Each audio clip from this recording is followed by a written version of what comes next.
श्री स्वामी समर्थ. जय जय स्वामी समर्थ. नमस्कार. तुम्हा सर्वांचे आपल्या स्वामी आई या स्वामीमय चॅनलमध्ये मनापासून स्वागत आहे. स्वामींच्या कृपेने नेहमीच तुमच्या आयुष्यात सुख, समाधान आणि आनंद असावा इतकीच मी आपल्या स्वामींच्या चरणी प्रार्थना करते आणि आपला आजच्या या नवीन आणि सुंदर व्हिडिओला पुन्हा एकदा नव्याने सुरुवात करते. भक्तांनो, आज मी तुम्हाला आपल्या स्वामी आई या स्वामीमय चॅनलमध्ये कोल्हापूरमध्ये राहणाऱ्या स्वामींच्या परमभक्त ताई सो राजश्री देवकुळे या ताईंचा स्वामी भक्त ताईंचा अत्यंत रोमांचक स्वामींची लीला अजूनही किती साक्षात आहे हे दर्शवून देणारा हम गया नाही जिंदा आहे या वाक्याची प्रचिती प्रत्येक स्वामी भक्तापर्यंत पोहोचवणारा आजचा हा सर्वात सुंदर अनुभव. जेव्हा आपण स्वामींच्या सेवेत येतो, जेव्हा आपण महाराजांच्या सेवा करतो, तेव्हा श्री स्वामी समर्थ महाराज भक्तांच्या आयुष्यात कसे चमत्कार घडवतात आणि भक्तांचे आयुष्य कसे बदलवून टाकतात हे दर्शवणारा आजचा हा सर्वात सुंदर अनुभव. पुढे हा संपूर्ण अनुभव या ताईंच्याच शब्दात. ताई म्हणतात, सर्वप्रथम सगळ्या स्वामी भक्तांना माझा नमस्कार. श्री स्वामी समर्थ. जय जय स्वामी समर्थ. मी सो राजश्री देवकुळे. माझ्या आयुष्यात स्वामींनी घडवलेला हा दिव्य चमत्कार मी तुम्हाला सांगणार आहे. खरं तर अगदी लहान असल्यापासून मी स्वामी समर्थ महाराजांच्या सेवेत आहे. माझ्या घरातील मी पहिलीच स्वामी भक्त. मला स्वामींची आवड आहे. मला स्वामी सेवा करायला आवडतं हे माझ्या आई वडिलांना कळल्यानंतर ते सुद्धा स्वामींच्या सेवेत आले. बाबा मला नेहमीच आमच्याच घराशेजारी असणाऱ्या स्वामींच्या मठात घेऊन जायचे. माझ्या प्रत्येक सुट्टीला माझे बाबा मला अक्कलकोटला न्यायचे. अक्कलकोटवरून श्री स्वामी समर्थ महाराजांची मूर्ती आणि महाराजांच्या पादुका आमच्या घरी स्थापन झाल्या. खरं तर मी, माझ्या आई, बाबा असे आम्ही तिघेच घरात असायचो. पण जिथून स्वामींची मूर्ती साक्षात रूपे स्वामी घरात आले, तिथून अक्षरशः कधी स्वामी माझे बाबा बनले, कधी स्वामी माझे आई बनले, कधी स्वामी माझे मोठे भाऊ बनले. तर जेव्हा मला गरज होती तेव्हा स्वामींनी अगदी बहिणीसारखी मला साथ दिली. आता आम्ही घरात तिघे नाही तर चौघे आहोत. बाजारातून काही अन्न सगळ्यात पहिले आम्ही स्वामींच्या समोर ठेवायचो. घरात जे काही अन्न शिजायचं, काही कुठलाही पदार्थ बनवला तर ते सगळ्यात पहिले आम्ही स्वामींना द्यायचो. स्वामींनी ग्रहण केल्यानंतर मग आम्ही सगळे ते खायचो. म्हणजे इतकी ओढ आमच्या घरामध्ये स्वामी सेवेची लागली. स्वामींच्या कृपेने माझं चांगलं शिक्षण झालं, सगळं सुखाचं होतं, चांगला नवरा सुद्धा मिळाला. माझे जे सासर आहे ते सुद्धा माझ्या मनासारखे, कदाचित माझ्या स्वप्नापेक्षाही जास्त चांगलं मिळालं. मात्र एकच सुख मला मिळत नव्हतं. लग्नानंतर तब्बल 10 वर्ष झाली, मात्र आई होता येत नव्हतं. बरेच डॉक्टर केलं. डॉक्टरांनी अगोदर आशा दाखवली, पण त्यानंतर खूप मोठा प्रॉब्लेम आहे, त्यामुळे मी कधीच आई होऊ शकणार असे सांगितले. आम्ही देवधर्म, बाबा बुवा सगळं काही केलं, मात्र तरीही अनुभव शून्य. माझ्या सासरचे जे चलते आणि शेजारचे लोक आहेत ते नेहमी मला टोमणे मारायचे असायचे. स्वामींचे भक्त आहे, स्वामी भक्त करतेस, स्वामी स्वामी करतेस, मग एवढीशी इच्छा पूर्ण होत नाही झाला, साधा एक बाळ नाही झालं, वाजोटी म्हणून मला नेहमीच चिडवायचे. मला खूप रडवायचं, मला बोलायचं. त्यांचं काही नाही, पण माझी स्वामी भक्ती म्हणजे आणली, माझी स्वामी भक्तीमध्ये आणली जायची. त्यामुळे मला त्रास व्हायचा. स्वामींकडे खूप पट्ट धरायचे, स्वामींकडे विनवणी करायचे. पण 10 वर्ष निघून गेले. त्यांच्यानंतर खरं तर माझे पतीने आणि माझ्या घरच्यांनीही ही आशा सोडून दिली व माझे पती अत्यंत प्रेमळ. त्यांनी मला सांगितलं, बाळ नाही झालं तरी चालेल, पण एकमेकांसोबत खुश राहो. वाटलं तर अनाथ आश्रमातून एखादा बाळ दत्त घेऊ तरीही चालेल. इतका समजूतदार नवरा मिळाला. खरं तर भाग्य लागतात आणि माझे भाग्य खरंच थोर, पण माझी खूप इच्छा होती की मला एक बाळ असावं. ते 9 महिने पोटात ठेवण्याचं जे सुख असते ते मला लाभावं. बघता बघता 10 वर्ष उलटून गेली आणि तुम्हाला सांगते, अचानक मला प्रदीपदादांच्या मठात जाण्याचा योग आला. नाशिकमध्ये गेलेलो, तिथून प्रदीपदादांच्या मठात गेलो. प्रदीपदादा समस्या सांगितली. दादांनी मला संतान प्राप्तीसाठी सेवा दिली.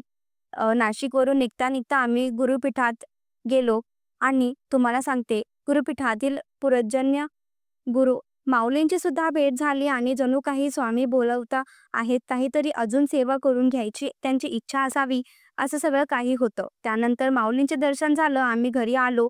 15 दिवसात अक्कलकोटला जाण्याचा योग आला.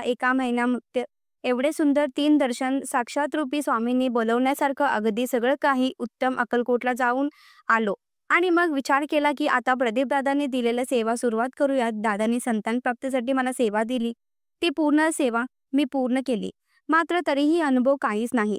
खूप वाटायचं काहीतरी गुड न्यूज येईल, मात्र नाही. त्याच दरम्यान मुंबईच्या एका नामांकित हॉस्पिटलमध्ये माझ्या नंदेने माझ्यासाठी अपॉइंटमेंट घेतली. मी 2 दिवस माझ्या नंदेकडे मुंबईलाच राहिले. 2 दिवस आम्ही सतत हॉस्पिटलमध्ये जायचो. बऱ्याच टेस्ट केल्या, चेकअप केल्या. त्यावेळेस डॉक्टरांनी सांगितलं की तुमच्या गर्भपिशवीला एक छिद्र आहे. तिथे एक गाठ आहे आणि ती गाठ तुम्हाला कधीही आई बनवू देणार नाही. ती गाठ काढायची झाली तर गर्भपिशवी काढावी लागेल आणि गर्भपिशवी काढली मग बाळाचा संबंधच नाही. इतक्या मोठ्या डॉक्टरांनी हे सगळं माझं मन पूर्ण हताश झालं. तरीही मी स्वामींच्या समोर गेले. स्वामींना म्हटलं, तशी तुमची एक इच्छा, कदाचित माझ्या नशिबात हे सुख नसेल, चालेल, पण स्वामी फक्त तुमची कृपा माझ्यावर राहू द्या. मग त्या 2 दिवसानंतर मी घरी आले आणि तुम्हाला सांगते, गुरुवारच्या दिवशी पहाटे मला स्वामींचा एक दृष्टांत झाला. स्वामी माझ्या हातावरती तीर्थ देत होते. तीर्थ मी पीत होते. स्वामींना विचारलं, हे काय तीर्थ आहे? स्वामी म्हणले, हे तारक तीर्थ आहे. मी झोपेतून जागे झाले. ते दृष्टांत मी सगळं मग असं का वाटलं मला की आपण तारक तीर्थ प्यावं. त्या दिवसापासून मी दररोज 51 वेळा तारक तीर्थ मंत्र म्हणायचे, तारक तीर्थ बनवून ते प्यायचे. जवळपास 1 महिना मी ती सेवा केली आणि मी रोज आमच्या बाजूला असणाऱ्या स्वामींच्या मठात आरतीलाही जायचे. त्या दरम्यान मला थोडीशी कावीळ सुद्धा झालेली. त्याने डॉक्टरांनी ट्रीटमेंट सुद्धा केली. प्रचंड अशक्तपणा, अगदी उठू नये, चालू नये इतका विकनेसपणा आलेला. तरीही मी स्वामींच्या आरतीसाठी जायचे आणि तरीही न चुकता मी तारक मंत्र म्हणायचे. जवळपास 1.5-2 महिने झाले असतील. दुसरा महिना सुरू झालेला आणि त्या दिवशी गुरुवारच होता. मी उठूही शकत नव्हती, इतकी माझी अवस्था वाईट होती. त्या दिवशी अक्षरशः मला सकाळचा उलट्या होऊ लागल्या. कावीळमुळे नेहमीच मला त्रास व्हायचा. त्यामुळे ही कावीळ असावी असेच मला वाटले.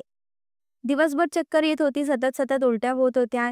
शेवटी माझ्या पतीने डॉक्टरांना घरी बोलावले. मला एक सलाईन लावली. जेव्हा त्यांनी मला नाडी चेक केली, काहीतरी वेगळं वाटलं. त्यांनी माझा एक टेस्ट करायला सांगितलं आणि ती टेस्ट केल्यानंतर दुसऱ्या दिवशी ते मला सांगण्यात होते की रिपोर्ट देणार होते. दुसऱ्या दिवशी पुन्हा डॉक्टर घरी आले आणि त्यावेळेस डॉक्टर स्वतः पेढ्यांच्या बॉक्स घेऊन आले. ताई म्हणतात, तुम्हाला अनुभव सांगताना आताही माझ्या अंगावर शहारा येत आहे, पण हे साक्षात घडलं. डॉक्टरांनी सगळ्यात आधी सगळ्यांना पेढे दिले. आम्हाला कळेना मी इतकी आजारी आणि डॉक्टर पेढे का वाटतायत.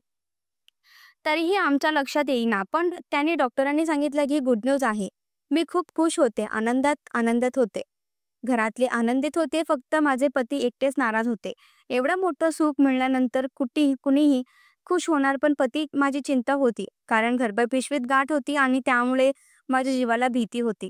पण मी त्यांना सांगितलं, नसणारं सुख आपल्या पदरात आलंय. डॉक्टरांनीही सांगितलं होतं की कधीच मी गरोदर राहू शकणार नाही.